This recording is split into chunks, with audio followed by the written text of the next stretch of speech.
The question hung in the air like a blade waiting to fall. Are you mated, human? I'd been reaching for my water flask when the taller of the two Velorian sisters asked it. Her silver eyes never blinked. Neither did her twins. They stood on either side of the cramped diplomatic shuttle's only exit, their blue-gray skin catching the overhead lights in ways that made them look carved from living metal. My brain, exhausted from 18 hours of translation work and running on nothing but emergency rations and spite, chose that exact moment to malfunction. Mated?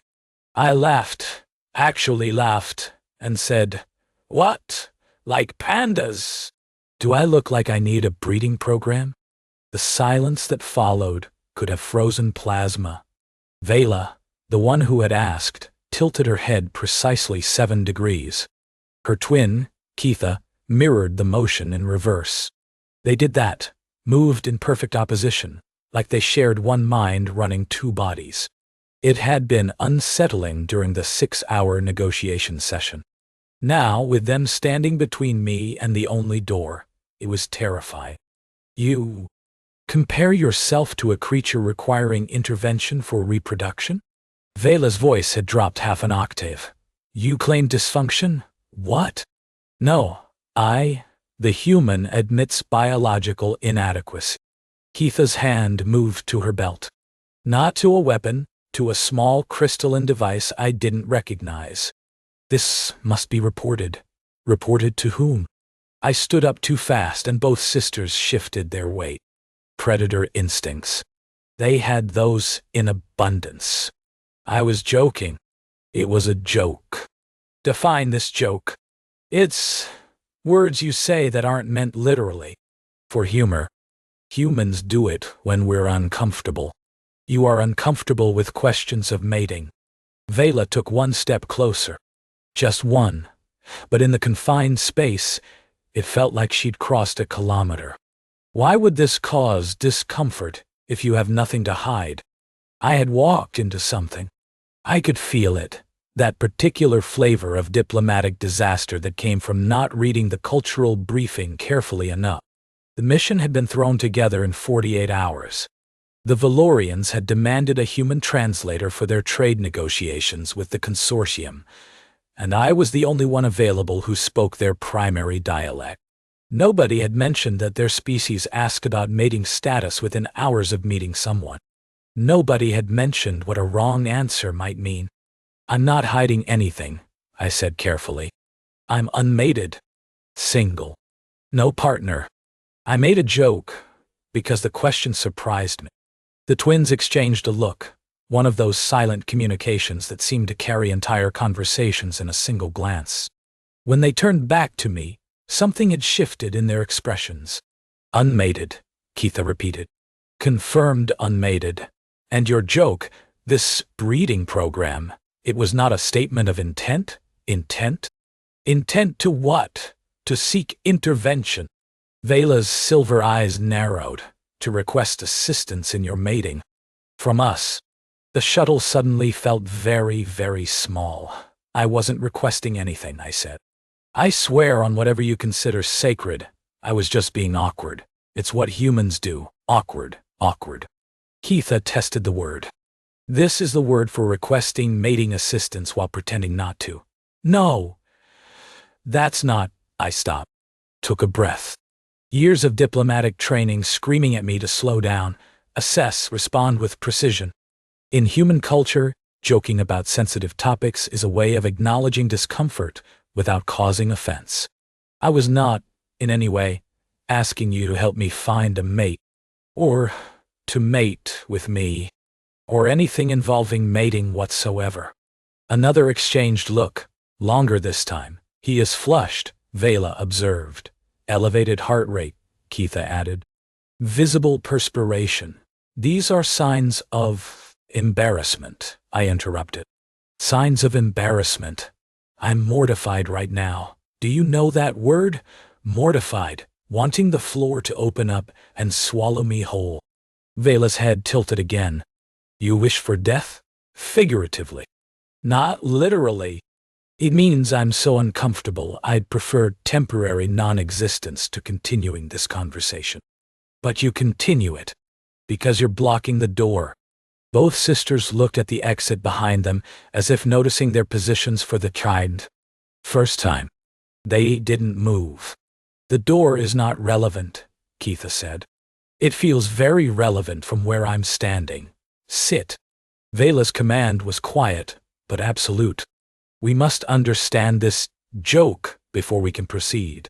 You have created a complication, human. Whether you intended it or not, your words have meaning in our culture. Meanings you clearly do not comprehend. I sat. Not because I wanted to, but because my legs had decided they were done supporting my weight through whatever this was becoming. What meanings? I asked. Tell me what I actually said, in Velorian terms. The twins exchanged one more look. When Veyla spoke again, her voice was carefully neutral. In our culture, to reference reproductive intervention while in the presence of unmated females is a formal declaration. You have, as far as our customs recognize, announced your intention to court both of us. She paused, simultaneously. The water flask slipped from my fingers and hit the floor with a dull clang. And your subsequent denials, Keytha added, your mortification, your wish for figurative death. These are all recognized stages of the courtship ritual. You are performing them with remarkable accuracy. I'm not performing anything, he protests with passion. Veyla noted to her sister. Stage 4. I noticed. Quite vigorous. I stared at them. They stared back. Two pairs of unblinking silver eyes. Two faces of living metal. Two bodies that moved like weapons waiting to be drawn. And somewhere in the space between us, my terrible, horrible, no good joke had apparently proposed marriage to both of them. Okay, I said slowly. How do I undo this? Undo? Keytha's expression flickered, something that might have been amusement or might have been offense. You wish to withdraw your declaration?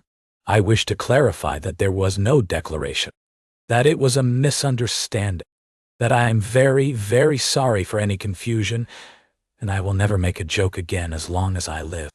Apologies are stage 5, Veyla said. You progress quickly. That's not. I stopped myself, pressed my palms against my eyes, tried to think through the panic.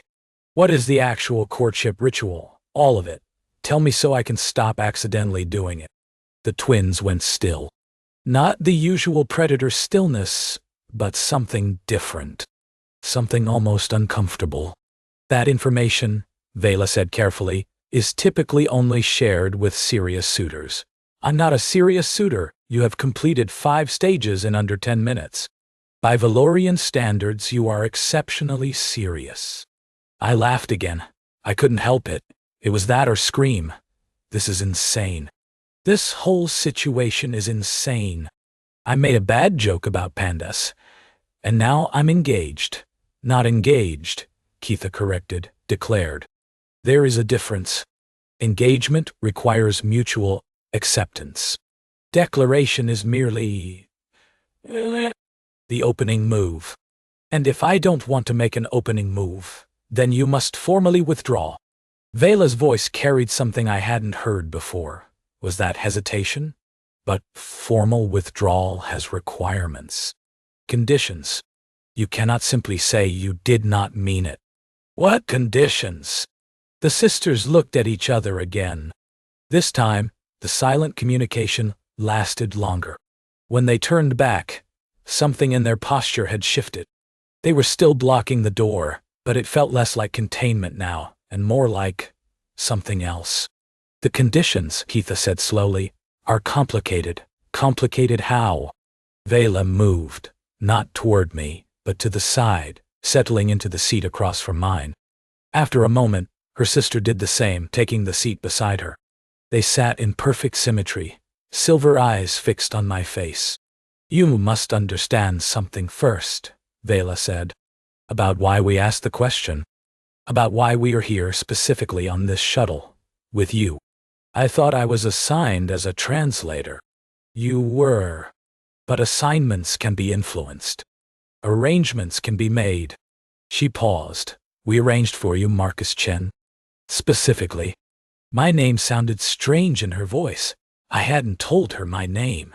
The mission briefing had only used my title. How do you know my name? We know many things about you. Keytha leaned forward slightly.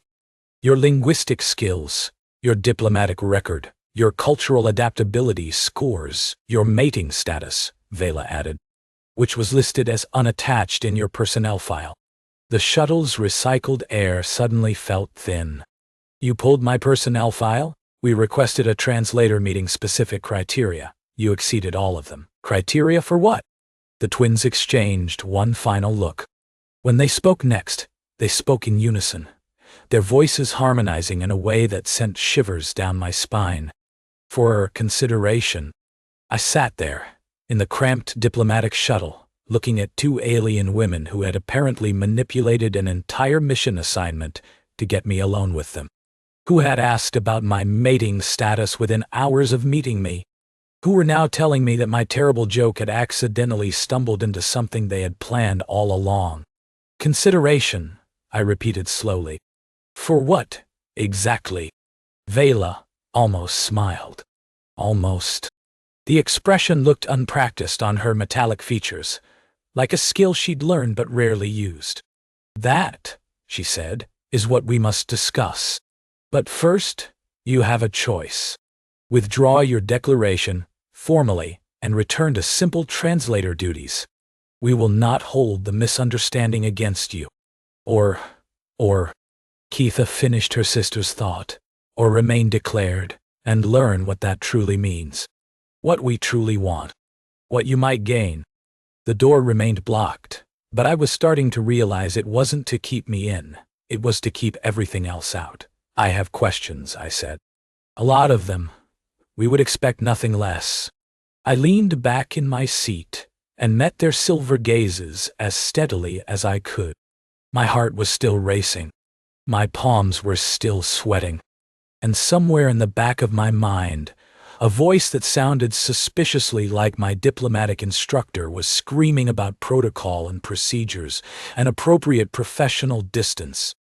But I'd never been particularly good at following rules. Then let's talk, I said.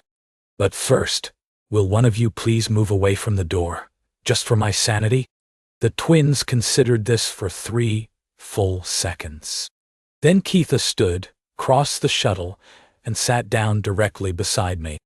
Close enough that I could feel the subtle warmth radiating from her skin, warmer than I'd expected for someone who looked like living metal. Veyla remained where she was, watching. Better? Keytha asked. The door was unblocked. Technically. But I was now sandwiched between 2 alien women who had apparently selected me for reasons I didn't fully understand, in a situation I definitely hadn't prepared for, having accidentally initiated a courtship ritual I didn't know existed. Sure, I said weakly. Much better. 3 hours later, I understood considerably more and felt considerably less stable about all of it. The Velorian courtship tradition, the real one, not the abbreviated version I'd stumbled through, was a complex negotiation that made human dating look like a casual handshake. It had stages, formal declarations, witnessed statements, and something called a period of examination that Veyla explained with clinical precision and Keytha illustrated with increasingly pointed glances in my direction. The examination period, Veyla was saying, allows both parties to assess compatibility. Physical, intellectual, emotional. It typically lasts 1 lunar cycle. Your lunar cycle or mine? Ours. Approximately 47 of your Earth days. And during this period, close proximity, shared space, observed interactions. Veyla's silver eyes held mine. The twins' bond allows us to assess a potential mate from multiple perspectives simultaneously. What one sees, the other comprehends. What one feels, the other knows, Keytha finished. Her shoulder was almost touching mine. She hadn't moved closer, but she hadn't moved away either. It is efficient, thorough. It sounds intense. It is. I stood up. I needed to move, to think, to put some distance between myself and the weight of their combined attention. The shuttle wasn't large enough for real pacing, but I made do with the 3 steps between the seats and the observation window. Outside, the stars held steady. We were in transit to the consortium station, another 12 hours of travel time. 12 hours in this tiny space with 2 women who had just explained, in detail, how their species selected partners. I need to understand something, I said, keeping my back to them. You said you arranged this assignment, that you chose me specifically. Why? Why do you think? I'm asking because I don't know. I'm a mid-level translator. I have no political connections, no family influence, nothing that would make me valuable as a mate. The words still felt strange in my mouth. So why me? I heard movement behind me, both of them standing, their synchronized footsteps barely audible on the shuttle floor. When I turned, they had positioned themselves with the careful precision I was starting to recognize as deliberate. Veyla near the door, Keytha near the small galley. Blocking nothing, but covering everything. What do you know of the Velorian political structure? Veyla asked. Matriarchal, twin-based inheritance. Pair bonds are the foundation of power. I frowned. Why is this relevant? Because we are not simply 2 women who found you interesting. Keytha moved to the galley controls, her fingers dancing over the interface. The smell of something warm and vaguely spiced filled the small space. We are daughters of the first house, direct inheritors of the Velorian high seat. The stars outside suddenly seemed very far away. Your royalty. We are heirs, Veyla corrected, which is both more and less than royalty. More, because the high seat commands the loyalty of 17 inhabited systems. Less, because we have not yet claimed it. Cannot claim it, Keytha added, until we are mated. And mating, for a daughter of the first house, is not a private matter. It is a political event. Our choice of partner affects alliances, trade agreements, military positioning. Veyla's voice carried something I hadn't heard before. Weariness, maybe. Or resignation. Every eligible candidate from the great houses has been presented to us. Valerian males of proper breeding, proper connection, proper predictability. You don't want predictable. We don't want performance. Keytha returned from the galley with 2 small cups, offering one to me.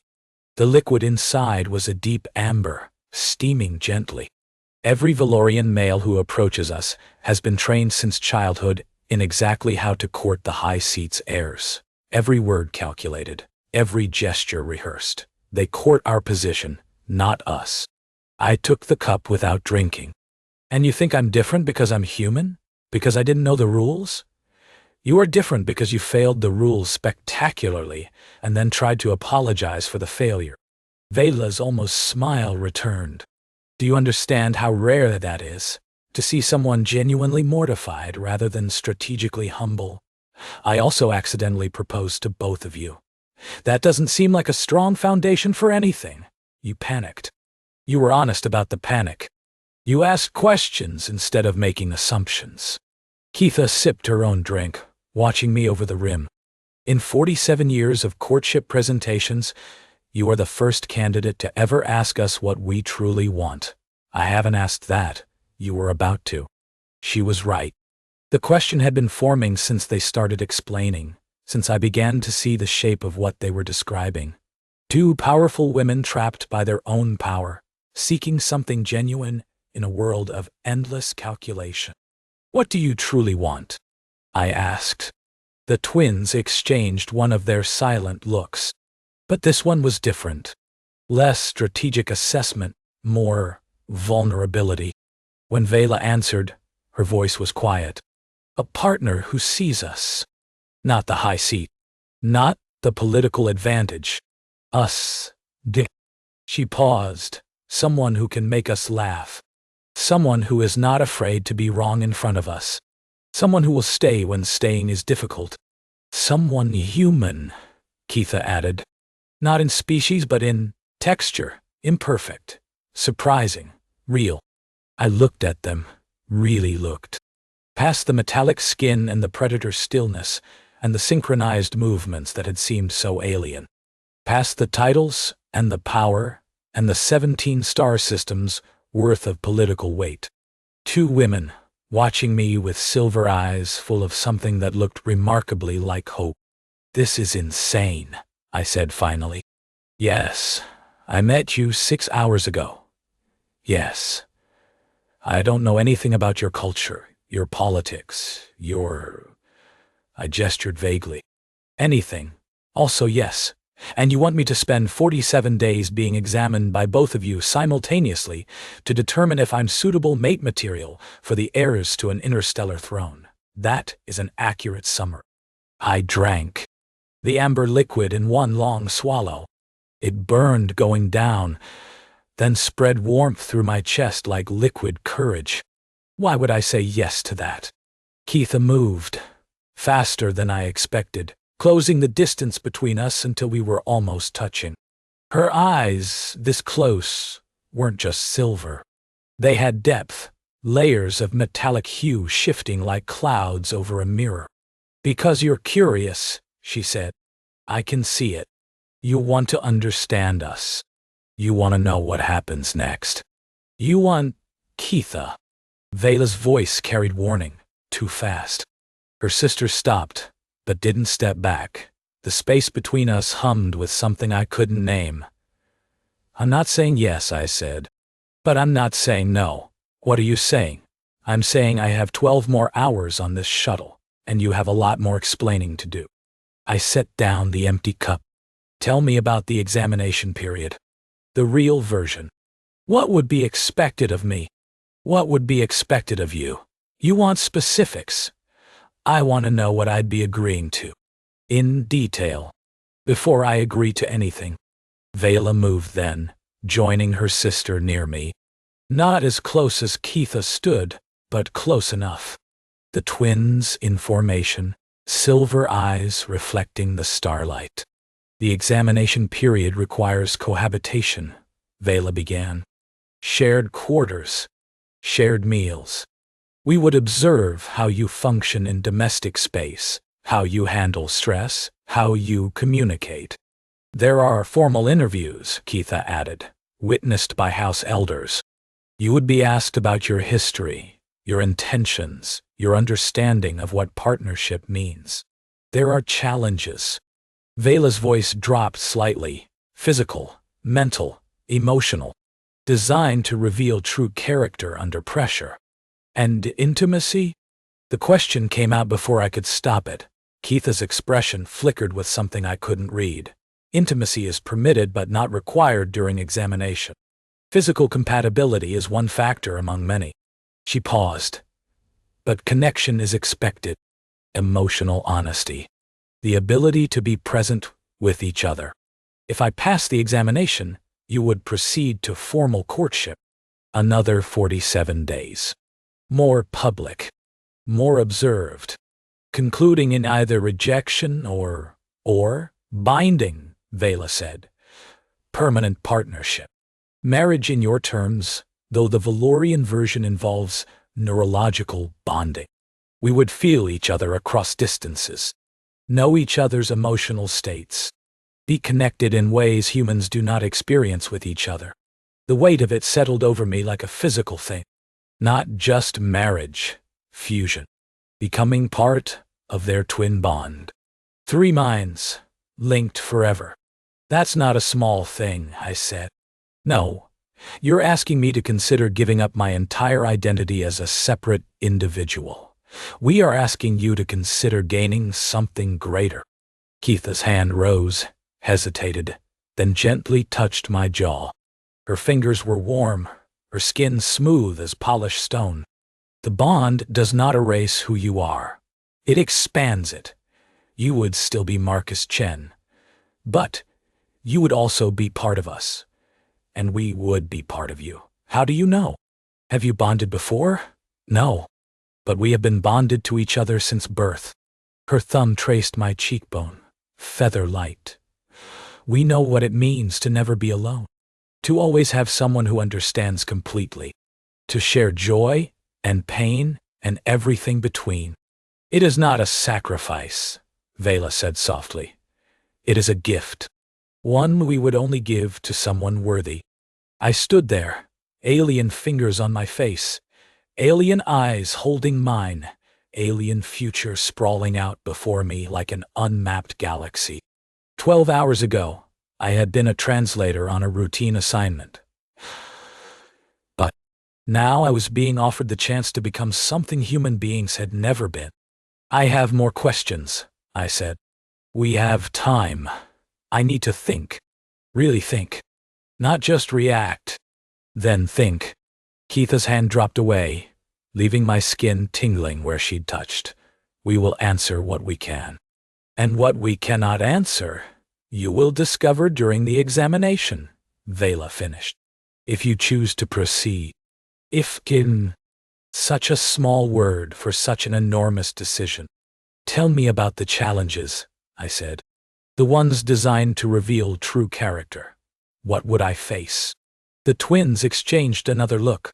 When they turned back, their expressions were identical, and for the first time, I saw something that looked like respect. Perhaps, Veyla said, you are more serious than you believe. The crisis came on the 7th day.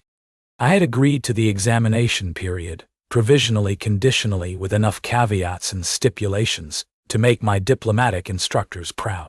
The trade negotiations with the consortium had proceeded smoothly, my translation work providing perfect cover for the strange new reality of my situation.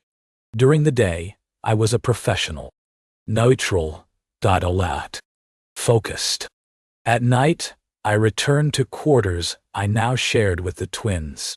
They had been careful those first days, respectful of boundaries I hadn't fully articulated. We talked for hours about their childhood, my career, the differences between our species that seemed vast, and the similarities that felt startling. I learned that Veyla preferred her morning tea, scalding hot, while Keytha liked hers, barely warm. That they finished each other's sentences not from practice, but from genuine, shared thought. That their synchronized movements weren't conscious. They simply existed in such harmony that their bodies naturally mirrored each other. I learned that Keytha laughed more easily, but Veyla's rare smiles meant more.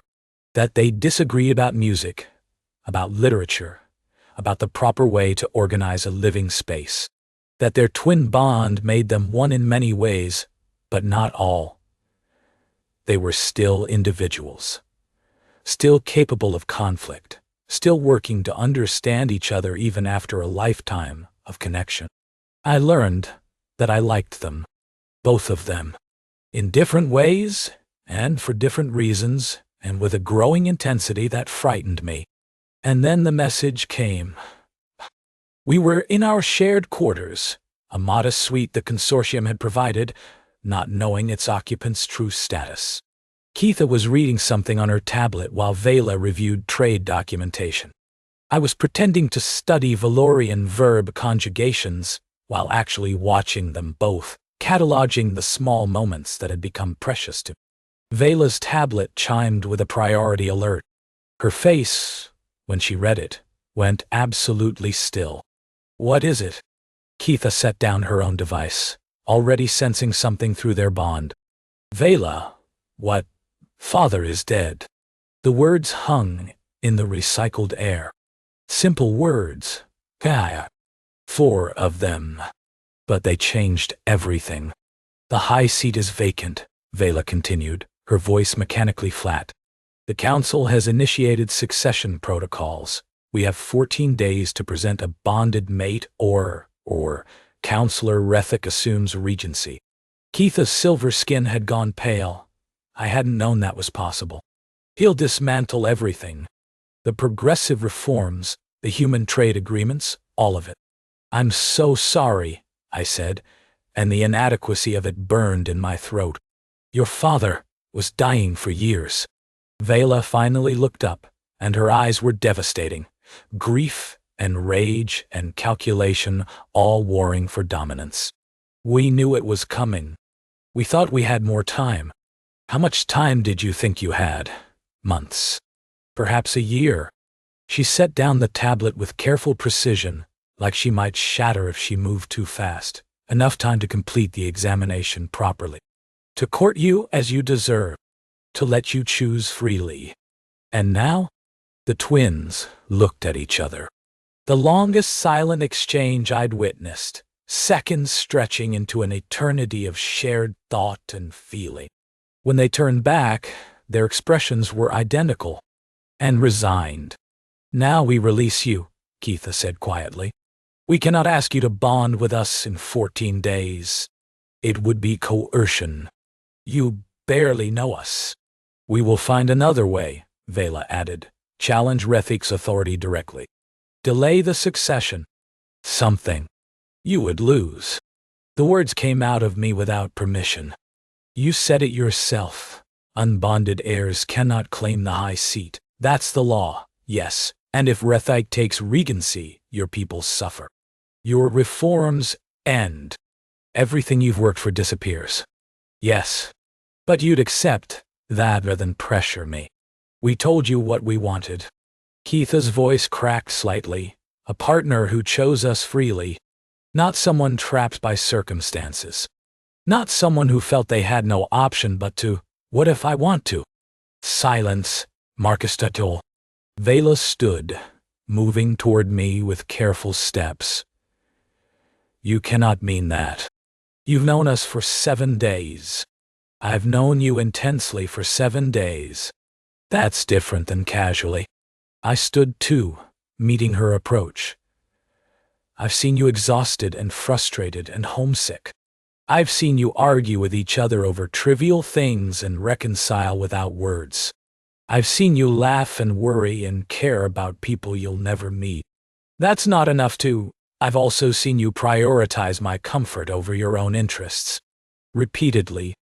You've answered every question honestly, even when the answers made you look less perfect. You've respected every boundary I set, even when it cost you. I was close to her now, close enough to see the silver swirls in her eyes, the fine lines of stress around them. 7 days of that tells me more than 7 months of performance would. You don't know what bonding means. Not really. Not the way you would feel it. Then, tell me. Show me. Whatever it takes. I reached for her hand. The first time I'd initiated contact, her fingers were trembling. You're not trapping me. I'm choosing this. Why? Keytha was behind me now. I felt her approach. Felt her presence like warmth against my back. Why would you choose this? Because you asked me what you truly wanted, and you answered honestly. Connection. Batati. Authenticity. Someone real. I turned slightly, including her in my gaze. I've spent my whole life being professionally neutral. Carefully appropriate. Diplomatically correct. And I'm good at it, but it's not who I am underneath. Who are you underneath? Someone who makes terrible jokes when he's nervous. Someone who'd rather fail honestly than succeed through performance. Someone who, I stopped, swallowed, forced myself to continue. Someone who's been lonely for a very long time and didn't realize it until 2 alien women showed him what connection could look like. My name in Veyla's voice, soft and wondering. I can't promise I'll be a good mate. I don't know your customs or your politics or how to navigate your court.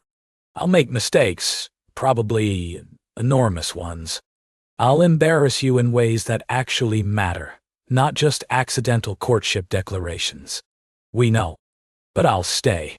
When staying is difficult, I'll stay. I'll learn. I'll try. And I'll never, ever pretend to be something I'm not. I looked between them. These 2 remarkable women who had turned my life inside out. Is that enough? Keytha's hand found my shoulder. Veyla's fingers tightened around mine. And in the space between heartbeats, something shifted, some threshold crossed. We need to tell you something, Veyla said. About the bonding process, what it will require, tell me. It is not painless. The neurological integration takes time, days, perhaps weeks. During that time, you will feel us in your mind. Our emotions, our thoughts, our everything. It can be overwhelming. Humans have never undergone it before. There are risks, Keytha added. We don't know how your neural architecture will respond. There could be complications. Could I die? We don't believe so. But we cannot promise. I should have hesitated. Any rational person would have hesitated. But rationality had left the building somewhere around day 3, when I realized that the sight of Veyla's rare smile made my chest ache and Keytha's laughter had become the best sound I'd ever heard. Do it, I said. Bond with me. Whatever it takes. You should take time to. I've spent 34 years being cautious, being safe, being alone. I pulled them both closer, one hand in Veyla's grip, one reaching back to touch Keytha's hip. I don't want to be safe anymore. I want to be yours. The twins moved as one, surrounding me. 4 arms, 2 bodies, 1 shared purpose. Then we begin tonight, Veyla whispered. What do I need to do? Trust us. Keytha's breath was warm against my ear. And don't be afraid. I was afraid. Terrified, actually. But beneath the fear was something stronger. Something that felt like coming home to a place I'd never been. I trust you, I said. And I meant it. The bonding chamber was nothing like I'd imagined. I had pictured something clinical, medical equipment, monitoring devices, the cold sterility of a hospital. Instead, the twins led me to a room aboard their hidden ship that looked like someone had captured starlight and woven it into fabric. Silk hangings in silver and white rippled with their own luminescence, casting soft shadows across a floor covered in something that felt like moss, but sparkled like diamonds. This was our mother's chamber, Keytha said softly. Where she bonded with our father, where we were conceived. It's beautiful. It's sacred. Veyla's hand found mine again, and I realized I'd stopped thinking of the contact as unusual. It felt natural now. Necessary. Are you certain, Marcus? Once we begin, there is no reversing it. I'm certain. Then we need to explain what will happen. She guided me to the center of the chamber, where a circular depression in the floor was lined with more of the luminescent fabric. The bond is formed through sustained contact and shared consciousness. We will open our minds to you, show you everything we are, and you must do the same. The word came out smaller than I intended. Everything. Every memory, every fear, every secret thought. The bond cannot form through partial truth. Keytha settled onto the fabric beside me, her movements impossibly graceful. If there are things you're ashamed of, things you've hidden, we will see them, and you will see ours. I thought about what that meant. Really thought about it. The failures I'd never admitted. The loneliness I'd pretended didn't exist. The desperate need for connection that I'd buried under professionalism and competence for so long. I'm not a good person, I said. Not entirely. There are things I've done that we know. Veyla knelt across from me, her silver eyes gentle. We've read your personnel file, remember? Including the parts that weren't meant to be shared. That's not the same as living it. No. But we chose you knowing you were imperfect. Knowing you had shadows. We don't want a perfect mate, Marcus. We want a real one. And what about your shadows? Your imperfections? The twins exchanged a look, one of those silent communications that I was beginning to understand without needing to hear. We have killed, Keytha said quietly, in defense of our house, our people. We have made decisions that cost lives. We have prioritized our position over individual suffering because sometimes leadership requires cruelty. We are not kind women, Veyla added, not always. We are practical. We are ruthless when we must be. We have done things that haunt us, and we would do them again if necessity demanded. You're warning me. We are being honest, as you asked us to be. Veyla's hand cupped my face, her thumb tracing the line of my jaw. When the bond forms, you will feel all of it. Every death we've ordered. Every compromise we've made. Can you accept that? I looked at them. These two women who ruled star systems and commanded armies and had chosen me, of all the possible options in the galaxy, because I made a bad joke and then apologized for it. Can you accept what I am? I asked. A man who spent his whole life avoiding commitment because he was afraid of being hurt, who's pretended to be content with loneliness because reaching for more seemed too risky. We already accept it. Then I accept you. All of you. The kills and the compromises and whatever else is hiding in your memories. I reached for both of them, one hand on each of their faces. I'm more afraid of losing this than I am of anything you might show me. Then lie back, Keytha murmured. And let us in. I lay back on the luminescent fabric. It was warm beneath me, pulsing gently with light that seemed to respond to my heartbeat. The twins arranged themselves on either side of me, Veyla at my left, Keytha at my right, their bodies pressed against mine along their full lengths. Close your eyes, Veyla whispered. I did. Breathe with us, Keytha added. I tried, matching their rhythm, letting my chest rise and fall in sync with theirs. It was strange at first, coordinating three bodies, but gradually it became easier. Natural. Like something I'd been doing my whole life without knowing it. And then, the first sensation was warmth. Not physical warmth, but something deeper. Something that seemed to originate in the center of my chest and spread outward through every nerve. The twins' presence pressed against my mind like hands cupping water, gentle, careful, asking permission to enter. I let them in. The flood of sensation nearly overwhelmed me.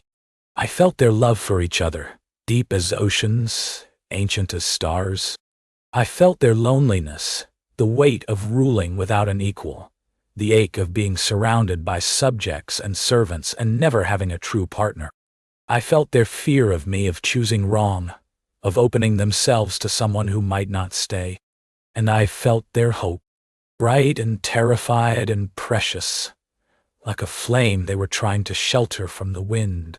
In return, I gave them everything. My childhood, awkward and isolated, too clever for easy friendship. My career, built on perfectionism to compensate for a deep-seated fear of failure. My failed relationships, each one ending when I couldn't bring myself to truly commit. My loneliness, so familiar I'd stopped noticing it. My wonder at finding them. My terror of losing them. My desperate, irrational, completely genuine love. The bond snapped into place like a key finding its lock. I gasped. Physically, audibly, as their emotions became my emotions, their thoughts became as readable to me as my own. I felt Veyla's fierce protectiveness, her determination to shield me from the political dangers ahead. I felt Keytha's tender curiosity, her desire to understand every corner of my mind. I felt their love for me. It was not the same love they held for each other. That bond was unique, forged over a lifetime of shared consciousness. But it was no less real, no less deep. A love that had grown in 7 days from curiosity to fascination to something powerful enough to risk everything for. They loved me. They loved me. The realization broke something open inside me. Some wall I hadn't known I'd built. Some barrier I'd maintained for so long I'd forgotten it existed. I felt tears on my face, and I felt the twins' gentle response. Not pity, not judgment, just acceptance. Just presence. Just two minds cradling mine through the overwhelming experience of finally being known. Stay with us, they said, speaking in thought now, words unnecessary. Forever, I answered. The ceremony continued. Hours or minutes or years, I couldn't tell. Time had become meaningless in the shared space of our consciousness. I learned them, and they learned me. We mapped each other's souls with the careful thoroughness of explorers in an undiscovered country. I found their secrets. The political assassinations, the betrayals of former allies, the cold calculations required to lead. They found mine, the cowardice, the avoidance, the times I'd chosen safety over authenticity. And somehow, knowing everything, we loved each other more. When I finally opened my eyes, the chamber's light had shifted from silver to gold. Dawn, on whatever world we'd come to, or perhaps just the chamber responding to the completion of the bond. Veyla was watching me, her silver eyes now holding flecks of familiar brown. My eyes. Keytha was smiling, and the expression seemed to transform her face from alien to achingly beautiful. "How do you feel?" they asked, speaking in unison. "Like I've been asleep my whole life," I said. "And I just woke up. The bond is complete. The council cannot deny our claim now." Veyla sat up, pulling me with her. "You are formally recognized as our mate, our partner, our third. What happens next?" "We return to Velor. We claim the high seat. We face Counselor Rethick and whatever challenges he presents." Keytha moved to my other side, and I found myself naturally positioned between them. Protected, included, equal. That sounds difficult. It will be. There will be enemies who reject you because you are human. Politicians who try to use your inexperience against us. Dangers you cannot imagine. I know. And you're still not afraid? I felt their emotions through the bond, the genuine concern, the protective instincts, the worry that they'd ask too much of me. And beneath that, the hope. The desperate, precious hope that I would stay. "I'm terrified," I admitted. "But not of the challenges. Then, what frightens you? The thought of facing any of it without you." I pulled them both closer, reveling in the way their bodies fit against mine, the way their minds nestled comfortably alongside my own. "I spent 34 years alone. Now I have this, have you, and I can't imagine going back." "You won't have to," Veyla said firmly. "Never," Keytha agreed. "Then no, I'm not afraid. Not of anything we'll face together." They kissed me then, both of them, one after another. Veyla first, fierce and claiming, followed by Keytha, tender and wondering. And through the bond, I felt what they felt. The joy of finding what they'd sought, the relief of being understood, the love that had grown faster than they'd expected and deeper than they'd hoped. "We should go," Veyla said eventually, pulling back with visible reluctance. "There are preparations to make. Announcements. The council must be informed."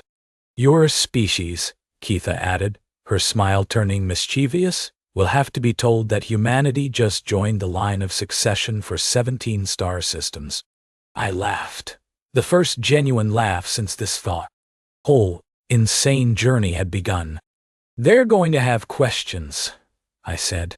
"Many questions, and I'll have to explain how I accidentally proposed to both of you because of a bad panda joke. The historians will be fascinated, the diplomats will be horrified, and us?" Veyla raised an eyebrow, a gesture, wry. Realized she'd learned from watching me? "What will we be?" I felt their emotions through the bond, the curiosity, the affection, the anticipation of my answer. And I knew, with complete certainty, what they wanted to hear. "We'll be together," I said. "Whatever comes. Forever." It was, I reflected as they pulled me to my feet and toward the future waiting outside that golden-lit chamber, the best terrible joke I had ever made.